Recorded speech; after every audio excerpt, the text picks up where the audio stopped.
Assalamu alaikum, my dear students. I hope you all are doing great. In today's lecture, we will be studying how can we enhance our reading skills. So without wasting any second, let's get started. तो भाई जब हम enhancing reading skills की बात करते हैं definitely हमारे जहन में स्किमिंग और स्कैनिंग तो आती ही है, लेकिन इंटेंसिव और एक्सटेंसिव रीडिंग भी उस उतनी ही बराबर आती है, वो उतनी ही इम्पोर्टेंस रखती है जितनी स्किमिंग और स्कैनिंग है। तो अब हम इसको पढ़ने से पहले एक बहुत खूबसूरत कोट पढ़ते हैं। मार्गरेट फुलर ने कहा है, today a reader tomorrow a leader. जो आज का रीडर है वो कल का लीडर है। जाहिर है जब आपके पास नॉलेज होगी, जब आप सबसे आगे होंगे तो आप ही तो लीडर होंगे ना। अब लेक्चर स्टार्ट करने से पहले मैं आपसे दो सवालात पूछना चाहती हूँ। Have you ever thought what is most likely to influence your success at university और वर्क प्लेस? कभी आपने ये सोचा है कि यूनिवर्सिटी जहाँ आप पढ़ते हैं या आपके काम की जगह जहाँ आप काम करते हैं, क्या चीज़ है जो सबसे ज़्यादा आपकी सक्सेस को इन्फ्लुएंस करती है? क्या फैक्टर है जो आपकी सक्सेस में रोल प्ले करता है? वो एक मूवी थी ना, 3 इडियट्स। उसमें आमिर खान ने जो एक खूबसूरत बात कही, कहा था सक्सेस के पीछे मत भागो, एक्सेलेंस के पीछे भागो। जब एक्सेलेंस के पीछे भागोगे तो सक्सेस झक मार के आपके पैरों में आ जाएगी। उसका मतलब ये था कि try to be excellent, try to read more, try to have more knowledge, try to be knowledgeable, try to acquire more knowledge. जब आप ये करोगे हमेशा सक्सेसफुल रहोगे। हम क्या करते हैं, हम सक्सेस की दौड़ में लगे रहते हैं, जिसकी वजह से हम कहीं के भी नहीं रहते। जबकि हमें चाहिए कि हम कामयाब होने के बजाय सीखने की कोशिश करें। जब आप सीखेंगे आप ऑटोमेटिकली कामयाब हो जाएंगे। यही सवाल है और इसका यही जवाब है, लेकिन इसके जवाब के लिए बहुत इम्पॉर्टेंट है। तो अक्सर मैं पिछले दिनों भी हमारी ये बात हो रही थी, मैंने बहुत सेमिनार्स में ये डिस्कस किया है, और वो है कि क्यों रीडिंग को इतना प्रायोरिटाइज़ किया जाता है, क्यों रीडिंग की टेक्निक्स आर इम्पॉर्टेंट। क्योंकि जब तक कि आप नॉलेज नहीं हासिल करेंगे तब तक कि आपको कुछ भी समझ नहीं आएगी, और तब तक कि आप सक्सेस नहीं हासिल कर सकते, और जब तक कि आप सक्सेस नहीं हासिल कर सकते तब तक तो आप प्रोसीड ही नहीं कर सकते। इसी के साथ इस सवाल को और इस सोच को कनेक्ट करते हुए ये दूसरा सवाल जो मेरा है, declining literacy rate is the major concern of our educators, but still it isn't getting better. Why? यही बात आ जाती है ना कि हम नॉलेज पे प्रायोरिटाइज नहीं कर रहे हैं, हम रीडिंग को नहीं इन्फ्लुएंस कर रहे हैं अपनी कंट्री में। हमारा मकसद सक्सेस की है तरफ है, जिसकी वजह से आप देखें पहले यूनिवर्सिटी लिमिटेड होती थी, आजकल यूनिवर्सिटीज़ हैं, डिग्रीज़ हैं, हर साल ग्रेजुएट्स प्रोड्यूस हो रहे हैं, BS graduates, MS graduates, PhD graduates. पर क्या हमारी कंट्री की जो लिटरेसी रेट है, जो डिक्लाइन कर रही है इंटरनेशनल लेवल पे, क्या वो बेहतर हो रही है? नहीं। नंबर सिर्फ महज अगर आप देखें, नहीं, क्योंकि हमारे अंदर रिसर्च नहीं है। आप देखें ना, I don't want to criticise anybody, but हम अपने अखबार में देखते हैं ना रोज़, रशिया में ये तहकीक हुई, जापान में ये तहकीक हुई, चाइना की ये तहकीक हुई। कितनी तहकीकें हम पढ़ते हैं? मुझे बताएं कितनी बार ऐसा हुआ है कि हमने अखबार में पढ़ा और पाकिस्तान में ये तहकीक हुई? नहीं होता ऐसा, क्योंकि हमारा महज, हमारे जो एजुकेटर्स हैं उनका महज मकसद है आपको डिग्रीज, ज़्यादा से ज़्यादा डिग्रीज़ हर साल प्रोड्यूस करना। बट ज़्यादा से ज़्यादा डिग्रीज़ जो प्रोड्यूस हो रही हैं उससे हम कहीं पर भी नहीं जा रहे हैं। हमारी लिटरेसी रेट वहीं पे वैसे ही पड़ी हुई है। और रीज़न क्या है? Lack of reading, lack of research. ज़ाहिर है, for research you have to read, and for reading you need to have certain reading techniques and qualities, जो मैं इस लेक्चर में आपको आज बताऊंगी। और फिर आपके हाथ में है फैसला कि क्या आप इस लेक्चर को महज एक लेक्चर और एग्ज़ाम के लिए स्टडी करते हैं, या आप इसको अप्लाई करते हुए अपने आप को सक्सेसफुल बनाते हैं। The choice is yours. Anyways, lecture शुरू करने से पहले और इन क्वेश्चंस के इन डेप्थ आंसर्स को ढूंढने से पहले, जोसेफ एडिसन एक बहुत खूबसूरत बात करते हुए कि reading is to the mind what exercise is to the body. हम जब तक एक्सरसाइज नहीं करते हम डल रहते हैं, हम सुस्त रहते हैं। इसी तरह जब हम रीडिंग नहीं करते हमारा जहन ख़त्म हो जाता है। रीडिंग जैसे आप देखते हैं ना, छुरी छुरी जब तक कि उसको ऐसे तराशे, मतलब तराशना है ना, वही कि छुरी को जब तक कि आप शार्प ना करें ना, सॉरी मेरी उर्दू को इग्नोर करें, वो थोड़ी वर्स्ट है, लेकिन जब तक कि आप छुरी को शार्प नहीं करेंगे ना, तब तक कि वो प्रॉपर काटेगी नहीं, और अगर वो काटेगी नहीं तो वो ब्लंट होगी, जब वो ब्लंट होगी तो वो काम नहीं करेगी। इसी तरह बेटा, जब तक कि आप अपने जहन को तराशेंगे नहीं, छुरी की तरह शार्प नहीं करेंगे, तब तक कि आपका जहन ख़त्म हो जाएगा, काम करना छोड़ देगा, सुस्त हो जाएगा। और उसके लिए जो वो औज़ार है जिससे आपने अपने जहन को तेज़ करना है, तराशना है, वो है रीडिंग। तो इन कोटेशंस को प्रॉपरली अंडरस्टैंड करने के लिए और इन सवालों का जवाब हासिल करने के लिए, let's get started with the techniques of the reading. जाहिर है रीडिंग के लिए रीडिंग की टेक्निक्स होना ज़रूरी है। अगर आप ज़्यादा से ज़्यादा पढ़ना चाहते हैं तो आपके पास ज़्यादा से ज़्यादा तरीके होने चाहिए पढ़ने के, जिसमें स्किमिंग और स्कैनिंग तो टॉप मोस्ट पर आ जाता है। कैटेगराइज करते हैं ना कि रीडिंग की कैटेगरीज क्या है। हम जो ये रीडिंग की बात कर रहे हैं, हम किस रीडिंग की बात कर रहे हैं? क्या हम पेपर को याद करने की बात कर रहे हैं? क्या हम रिसर्च के लिए हम बात कर रहे हैं? क्या हम ये नॉवल और कहानियाँ पढ़ने की बात कर रहे हैं? क्या हम शॉर्टकट्स की कर क्या रहे हैं? इसकी कैटेगरीज बनाते हैं। रीडिंग एक जनरल, एक एम्ब्रेला टर्म है, इसके अंडर ये सारी कैटेगरीज आ रही हैं, जो कि मैं नंबर नंबर पे आपको बताती हूँ। सबसे पहले तो हम स्किमिंग और स्कैनिंग तो बेटा याद रखो, शॉर्टकट टेक्निक्स है रीडिंग की। स्किमिंग की बात करते हैं, यहाँ पे पढ़ते हैं। Skimming is the art of swiftly glancing over a text to grasp its main ideas. It is a time-saving technique that provides a general overview. When skimming, focus on headings, subheadings, and the first and last sentence of paragraphs. This method is particularly useful for previewing text before detailed study. Sorry, I'm sorry for the cough. Skimming बेटा एक time saving technique है, लेकिन technique क्या है? जब आप एक text पे डिटेल स्टडी करने से पहले एक छिछलती हुई नज़र आप पूरे टेक्स्ट पे, पूरी किताब पे एक छिछलती हुई नज़र जल्दी जल्दी से एक नज़र गुजारते हैं, जिससे कि आपको एक जनरल आइडिया हो जाए कि इस टेक्स्ट में क्या मौजूद है, ऐसी टेक्निक को हम स्किमिंग कहते हैं। ज़्यादातर हमारा फोकस इसमें हेडिंग्स पे होता है, सब हेडिंग्स पे होता है, और अक्सर पैराग्राफ की पहली और आखिरी लाइन हम देखते हैं। देखो ना, ऐसे जल्दी से आप करके, आप अभी किताब कोई भी उठा के ज़रा प्रैक्टिस करो एग्जैक्टली कि हमें पता चल जाए कि अच्छा इसमें ये बात हो रही है। हम डिटेल से नहीं पढ़ते, हम ऊपर सरसरी पढ़ते हैं। वो जो हम सरसरी नज़र डालते हैं पूरे टेक्स्ट के ऊपर, पूरी किताब पे, उसको हम स्किमिंग कहते हैं। अब यहाँ तो कहा जाता है कि ये हम तब करते हैं जब हम एक टेक्स्ट को डिटेल में पढ़ने से पहले ज़रा प्रीव्यू करते हैं। ये तो वो लोग करते हैं जो कि रीडिंग आदत है, जो कि उन मुल्कों के और उन जगहों के लोग हैं जहाँ पे रीडिंग डेवलप की गई है। लेकिन यहाँ पे बात आपकी और मेरी हो रही है जो कि कख नहीं पढ़ते। तो अब आपको कैसे समझ आएगी ऐसी एग्जाम्पल जो प्रैक्टिकली आपने अप्लाई ही नहीं की? आपको समझाने के लिए मैं बताती हूँ कि आप और मैं कैसे स्किमिंग करते हैं, जिससे आपको स्किमिंग 100% क्लियर हो जाएगा। वो मेथड ये है बेटा कि अपने एमडी कैट के दौर में चले जाएं। एमडी कैट होने में अभी 1 घंटा रहता है, और आप सुबह सुबह 1 घंटा पहले, 1 घंटा बाद आपका टेस्ट है एमडी कैट का, आप सुबह सुबह रिवीजन कर रहे हैं। आप बायोलॉजी की किताब उठाते हैं। अब जाहिर है बायो के तो अंदर अंदर से एमसीक्यूज़ आए होते हैं, तो आप क्या करते हैं?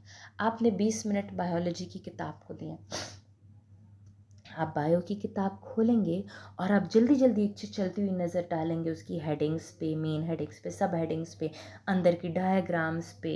जैसे कि अच्छा किंगडम प्लांटे है, kingdom animalia, okay okay okay, kingdom animalia में अच्छा एम्फिबियंस ये आ गए, ठीक है, प्लांटे में ये आ गए, ब्रासिका, पता नहीं फलाना फलाना। ऐसे छिछलती हुई नज़र आप पूरी किताब पे डाल रहे हैं, क्योंकि आपको पता है कि बायो के अंदर अंदर से एमसीक्यूज़ आएंगे।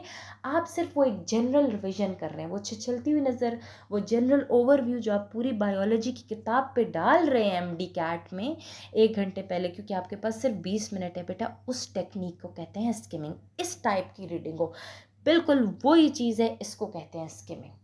समझ आ गई? अब आ जाते हैं स्कैनिंग के ऊपर, क्योंकि बेटा मैं आपको वो अखबार, फिक्शन, नॉन फिक्शन, स्टोरी ऐसी एग्जांपल्स नहीं दूँगी, मैं आपको वो एग्जांपल दूंगी जो आपने अपनी प्रैक्टिकल लाइफ में अप्लाई की है, जिससे आपको 100% मतलब वाजे हो जाए। अब आ जाते हैं स्कैनिंग पे। ये भी एक शॉर्टकट टेक्निक है। ये क्या टेक्निक है? Scanning involves quickly searching a text for the specific information. This technique is handy when you have a specific question or need to locate the key details. Use headings, keywords, and formatting to guide your eyes through the text efficiently. Scanning is a crucial skill for research and chiefly when you are under time constraints. But scanning, skimming से भी ज़्यादा ना scanning तब की जाती है जब आपको बहुत कम टाइम होता है, लिमिटेड। नॉर्मली ये लोग तब करते हैं जब उनको एक स्पेसिफिक चीज़ ढूंढनी होती है। मिसाल के तौर पर, चाहे मैं जल्दी में नहीं भी हूँ, लेकिन मुझे एक बात ढूंढनी है किताब में अपने मकसद की। जैसे डिक्शनरी है बेटा, मुझे डिक्शनरी पूरी नहीं देखनी, उसके ऊपर चलती नज़र तो मैं डालूंगी, वो स्किमिंग हो जाएगा। लेकिन यहाँ पर डिक्शनरी में स्किमिंग नहीं, डिक्शनरी में मुझे स्कैनिंग ऐसे करनी है कि लेट सपोज मुझे कैट का मतलब देखना है, तो मैं डायरेक्ट सी के ऊपर जाऊंगी और उसके बाद ए वाली जगह सर्च करके ए पे जाऊंगी और एकदम वहाँ पे स्पेसिफिकली बाकी लफ्ज़ों को इग्नोर करके कैट पे आ जाऊंगी और मैं कैट को देख लूँगी। कहने से मुराद ये, हाँ डिक्शनरी को मैंने खोला, सी वाली एरिया निकाला, स्कीम सी वाले एरिया में ऊपर से नीचे तक जो चलती हुई नज़र डाल रही हूँ वो स्किमिंग भी हो गई। तो बेटा ये स्किमिंग स्कैनिंग हम ऐसे एक दूसरे के साथ मिक्स करके इस्तेमाल करते हैं, लेकिन आपको पता होना चाहिए, स्विच करते रहते हैं हम इन दो टेक्निक्स में जब हम ये शॉर्टकट एनालिसिस, शॉर्टकट रीडिंग कर रहे होते हैं। लेकिन हमें डिफ्रेंशिएट करना पता होना चाहिए, हमें पता होना चाहिए कि ये स्किमिंग और स्कैनिंग के बीच के अंदर का फ़र्क क्या है। अब स्कैनिंग की सबसे बेहतरीन, क्योंकि देखो ना स्कैन आप नहीं करते, आपको जैसे कि आपको फॉर एग्जांपल एक स्पेसिफिक चीज़ चाहिए, आप उसको जाकर देखो, किताब खोली, एक स्पेसिफिक सवाल है आपके जहन में, जाहिर अगर आपका किंगडम प्लांटे से सवाल है तो आप किंगडम प्लांटे के चैप्टर में जाओगे या उसके पोर्शन में जाओगे ना, आप पूरा शुरू से आखिर तक तो चलती हुई नज़र नहीं डालोगे ना। तो स्पेसिफिक चीज़ को टू द पॉइंट जो आपको स्पेसिफिकली सर्च करने, खोल के अंदर इधर उधर और नहीं घूमना, जनरल ओवरव्यू नहीं लेना, उस टेक्निक को हम स्कैनिंग कहते हैं। इसकी सबसे बेहतरीन मिसाल ये है कि भाई आप लोगों ने एमडी कैट से 1 घंटा पहले, सब आपके पास 1 घंटे का वक्त है, आपने 20 मिनट में बायोलॉजी देख ली किताब साइड पे, अब आपने फ़िज़िक्स देखनी है या केमिस्ट्री देखनी है, चलो फ़िज़िक्स की बात करते हैं। अब आप फिज़िक्स की जब किताब खोलोगे, आपके पास 20 मिनट है, तो फिज़िक्स में आपने ऊपर हेडिंग, सब हेडिंग, फर्स्ट लास्ट लाइन तो आप ऐसे देखते ही नहीं हैं। आप क्या देखते हैं भाई, लेट्स बी ऑनेस्ट, आप क्या देखोगे? आप खोलोगे, आप फार्मूलेस देखो, अच्छा इसमें ये फॉलो, अच्छा 3 लॉज ऑफ मोशन, अच्छा इस मैथमेटिकल फॉर्म के एंड में, अच्छा ये आंसर आए, मैथमेटिकल फॉर्म देख ली, फार्मूले देख लिए, स्पेसिफिक चीज़ें आप देख रहे हो। आप पूरे टेक्स्ट पे एक चलती हुई नज़र नहीं डाल रहे, आप सिर्फ फार्मूलाज देख रहे हो या एंड में जो फार्मूले दिए, क्योंकि आपको पता है अंदर न्यूमेरिकल्स आने हैं, आपको पता है अंदर मैथमेटिकल फॉर्म्स आनी है टेस्ट के अंदर।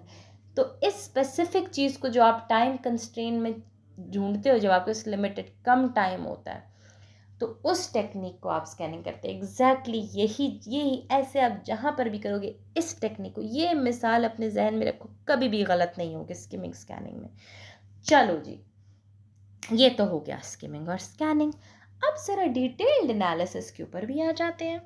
उसमें सबसे पहले जो हमारे पास आ जाती है वो है sorry, intensive reading.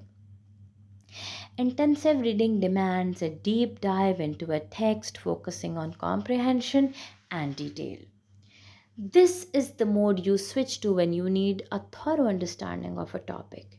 Take your time to read carefully, analyze complex sentences, and highlight key points. It is a thorough approach necessary for in-depth understanding and critical thinking. Basically, it involves reading in detail with specific learning aims and tasks. बेटा intensive reading तब होती है जब आपको एक text को, एक चीज़ को डिटेल में पढ़ना होता है, जब आपको उसकी कॉम्प्रिहेंशन को डिटेल में एनालिसिस करना होता है उसका, ये आप तब करते हैं बेटा। अच्छा जी, तो ये अब टेक्निक हम तब इस्तेमाल करते हैं जब हमें डिटेल में जैसे मुराद के तौर पर आप कुछ मिसाल के तौर पर आप कोई चैप्टर पढ़ रहे हैं और आपको उसकी डिटेल एनालिसिस करनी है। तो मिसाल के तौर पर आपने देखा है, आप यूट्यूब में भी वो देखते हैं, आप नोट्स भी बनाते हैं। कभी कभी आप बुक से वो चैप्टर पढ़ें, आप एक एक लफ्ज़ का मतलब, सेंटेंसेस को, अच्छा ये सेंटेंस कॉम्प्लेक्स है, इसका ईजी क्या होगा, सही है। आप ऊपर ही वो स्टिकी नोट्स भी लगाते हैं, छोटे छोटे नोट्स भी बनाते हैं। आप अलग से अपने पास जो नोट्स बना रहे होते हैं एक चीज़ को गौर से डिटेल में पढ़ने के लिए, इसको बेटा इंटेंसिव रीडिंग कहते हैं। जैसे कि जो स्किमिंग स्कैनिंग आपने बायोलॉजी और फिजिक्स की है, तो इससे पहले तो आपने चैप्टर चैप्टर करके पढ़ा है ना। टीचर ने जो आपको एक एक चैप्टर पढ़ाया है डिटेल में, उस पर लेक्चर्स बनाए हैं, आपको एक एक लफ्ज़ का मतलब बनाया है, तो जो टीचर ने किया वो इंटेंसिव रीडिंग था। इसी तरह आपने जब वो चैप्टर पढ़ा है, टीचर के लेक्चर से अपने लिए नोट्स बनाए हैं डिटेल में, कुछ समझ नहीं आई तो यूट्यूब की वीडियो देख के अंडरस्टैंड किया है, साथ आपने अंडरस्टैंडिंग डेवलप, जो भी आपने किया है, एक एक लफ्ज़ को, एक एक सेंटेंस को समझा है और किया है, तो आपने क्या किया, आपने इंटेंसिव रीडिंग किया। ये जो मैं लेक्चर आपको पढ़ा रही हूँ, ये जो मैंने लेक्चर बनाया है, इसके लिए ज़ाहिर है मैंने रिसर्च की है, मैंने इसको जो मैं एक्सप्लेन कर रही हूँ डिटेल में, एक लफ्ज़ समझा रही हूँ, तो मैं आपको इंटेंसिव रीडिंग करवा रही हूँ। और जिसके लिए मैंने खुद इंटेंसिव रीडिंग की है, तो बेटा इंटेंसिव रीडिंग इसको कहते हैं, the in depth analysis, right. जैसे कि मतलब कि जैसे आप समंदर के गहराई में गोता लगाते हैं, इसी तरह आप जब किसी टेक्स्ट की गहराई में गोता लगाते हैं ना, उस गहराई के गोते को इंटेंसिव रीडिंग कहते हैं in the language of reading, right. तो और हमेशा याद रखो कि it involves reading in detail with specific learning AIIMS and tasks. ये स्पेसिफिक लर्निंग एम्स और टास्क से मतलब स्पेसिफिक हो के किसी मकसद के लिए जब आप पढ़ रहे होते हैं, आपका मकसद है समझना, आपका मकसद है एग्ज़ाम देना, आपका मकसद है, मेरा मकसद है पढ़ाना तो मैंने इसको गौर से पढ़ा है, आपका मकसद एग्ज़ाम में बैठ के सही से करना तो आप डिटेल में पढ़ रहे हो और नोट्स बना रहे हो। तो it is always aim oriented, it is always task oriented. बात समझ आ गई बेटा। इसी तरह एक्सटेंसिव रीडिंग पे आ जाते हैं, वो भी यही चीज़ है, बस थोड़ा सा ड्रिफ्ट है। वो क्या है, extensive reading involves a broader approach covering a wide range of materials without delving into intricate details. It is beneficial for developing a general understanding of a subject, building vocabulary, and improving overall reading speed. बेटा extensive reading एक broad approach है, ठीक है। वो goal oriented या M oriented नहीं होती। वो आप ज़्यादा पढ़ते हैं एक सब्जेक्ट की या किसी चीज़ की जनरल अंडरस्टैंडिंग के लिए, आपको पता चल जाए कि ये क्या चीज़ है। आप वोकेबलरी बिल्ड करना चाहते हैं, या अगर आप अपनी रीडिंग स्पीड इन्हांस करना चाहते हैं महज रीडिंग के लिए, इसमें आप टेक्स्ट की डिटेल्स में नहीं जाते, आप नोट्स नहीं बनाते, बस आप सरसरी भी नहीं पढ़ते, पढ़ते आप पूरा टेक्स्ट है, लेकिन आप उसकी डिटेल्स में नहीं जाते। आपका कोई मकसद ऐसा नहीं होता कि जिसके लिए आप पढ़ें। ज़्यादातर जो चीज़ें मज़ा के लिए पढ़ी जाती हैं वो इसमें मिसाल के तौर पर आ जाती है, मैं आपको आगे बताती हूँ। लेकिन पहले मैं आपको बताऊँ कि अगर आप कोई चीज़ जनरली समझना चाहते हैं, कोई सब्जेक्ट आप अंडरस्टैंड करना चाहते हैं, या आप अपनी वोकेबलरी अच्छी करना चाहते हैं, या फिर आप ओवरऑल आप अपनी रीडिंग इन्हांस करना चाहते हैं, तो इसके लिए जिस टाइप की रीडिंग, इस टाइप की रीडिंग को हम एक्सटेंसिव रीडिंग कहते हैं। ज़ाहिर है ये शॉर्टकट भी नहीं होता, लेकिन ये इंटेंसिव भी नहीं होती कि जिसमें आप सेंटेंसेस समझो, इन डेप्थ एनालिसिस करो, या नहीं, आप बस पढ़ते जाते हो, पढ़ते जाते हो, पढ़ते पूरा हो, सरसरी भी नहीं पढ़ते, लेकिन आप टेक्स्ट की डेप्थ एनालिसिस भी नहीं चाहते। ये भी समझ आएगा जब हम ये फर्दर लाइंस पढ़ते हैं। Engage in extensive reading to broaden your knowledge base and enhance your overall comprehension skills. Basically आप अपनी नॉलेज के होराइज़न को बड़ा करने के लिए, ज़्यादा नॉलेज, ज़्यादा मालूमात के लिए, आप अपनी कॉम्प्रिहेंशन स्किल्स अच्छी करने के लिए, रीडिंग स्पीड अच्छी करने के लिए, वोकैबलरी अच्छी करने के लिए, और काफ़ी लोग तो अपना प्रोनंसिएशन और अपनी लैंग्वेज अच्छी करने के लिए एक्सटेंसिव रीडिंग करते हैं। तो बेसिकली ये वो रीडिंग होती है जो हम कहानियाँ पढ़ते हैं अपनी इन्जॉयमेंट के लिए, या इन मकासद के लिए जो मैंने आपको बताई हैं, जो कि कोई ऐसे स्पेसिफिक एम नहीं होता, गोल नहीं होता, लेकिन हम ये चीज़ें हासिल करना चाह रहे होते हैं। तो डिफरेंट किस्म के नावल, कहानियाँ और आर्टिकल्स जो हम पढ़ते हैं, तो ये सारे हमारी जनरल रीडिंग स्किल को इन्हांस करते हैं। तो बेसिकली इस टाइप की रीडिंग को हम एक्सटेंसिव रीडिंग कहते हैं, जो कि other than the basic concept या other than the goal oriented nature हो, it's for just for the sake of reading, just for the sake of having a command over language, maybe having a command over reading skill, command over vocabulary, इस तरह की, और just reading for enjoyment, different novels, different stories यहाँ पे है ना. Basically it involves reading text for enjoyment and to develop genuine reading skills. आप reading करते हो लाइब्रेरी में या मोबाइल में, तो आप अपनी रीडिंग स्किल्स अच्छी करते हो. कोई अपनी सिंपल बात है ना, कोई अपनी अगर इंग्लिश पढ़े तो इंग्लिश का तलफ़ुज़ अच्छा कर रहे हो, कम्युनिकेशन स्किल को इन्हांस कर, जबकि reading is not an option, लेकिन अक्सर स्टूडेंट इन्हांस करने के लिए पढ़ना शुरू कर लेते हैं. इंग्लिश के नॉवेल्स, इंग्लिश की स्टोरीज़, इंग्लिश की बुक्स. इसी तरह आप रीडिंग कर रहे हो फॉर इस यही सारी चीज़ें, इस टाइप की रीडिंग को बेटा एक्सटेंसिव रीडिंग कहते हैं. कंक्लूजन में क्या आ जाता है, इस सब से हमने क्या सबक अख़ज़ किया कि mastering these reading skills is similar to acquiring a set of powerful tools that will serve you throughout your academic journey. अभी नहीं, आपकी पूरी बेटा आज अगर आपने ये स्किल्स मास्टर करके, मैंने शुरू में कहा कि अब ये आप पे इस लेक्चर के बाद कि आपने महज एग्ज़ाम के लिए सुनना है या इसको वाकई में अप्लाई करना है. क्योंकि अगर आपने ये स्किल्स समझ ली और इसको अपने पास ऐसे रख दिया ना, आप समझो आपके पास वो टूल किट है कि जो आपकी पूरी वो आपने मिस्त्री देखा है, मिस्त्री के पास एक किट होती है. जब उसके पास किट नहीं होती, वो जायज़ा तो ले लेते हैं मसले का, लेकिन मसला ठीक नहीं करते. लेकिन जब उसके पास किट होती है, वो कहते हैं सारे अहवशई जेओस्टिक को सबको साइड पे करके वो चीज़ सही करते. उसके पास सामान, टूल्स मौजूद होते हैं. आपके पास, आप मिसाल के तौर पर वही मिस्त्री हैं, आप और मैं वही मिस्त्री हैं जिसके पास उसके टूल्स हैं. और अब मैं कोई भी मसला सही कर सकता हूँ अपने काम से रिलेटेड, क्योंकि मेरे पास सारे टूल्स हैं. यही आपकी एकेडमिक जर्नी की मैं बात करूँ, आप कभी भी मार नहीं खाएंगे अगर आप ये स्किल्स को मास्टर कर लें. Effective reading is not just about consuming information, but about extracting meaning, understanding differences, and ultimately becoming a sharper and more knowledgeable individual. कि effective reading खाली इन्फॉर्मेशन हासिल करने तक नहीं होता, बल्कि आपको एक क्रिटिकल एनालाइज़र होना ज़रूरी है, आपको एक क्रिटिकल पर्सन, अच्छा ऑब्ज़र्वर होना ज़रूरी है, ताकि आप मीनिंग एक्सट्रैक्ट कर सकें, अख़ज़ कर सकें मानी, आप चीज़ों के फ़र्क को समझ सकें, और ख़ास तौर पर आप एक शार्प और एक नॉलेजेबल बंदा. हम कहते हैं ना, ये बड़ा तेज़ है, बड़े इसके पास जवाब होते हैं इसके मुंह में, वो इसलिए होते हैं कि उसका होराइज़न, उसका नॉलेज बेस स्ट्रांग होता है.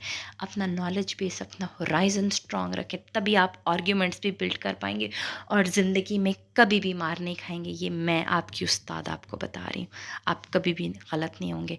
With this I would conclude my lecture for the day. I hope you enjoyed and you learned again.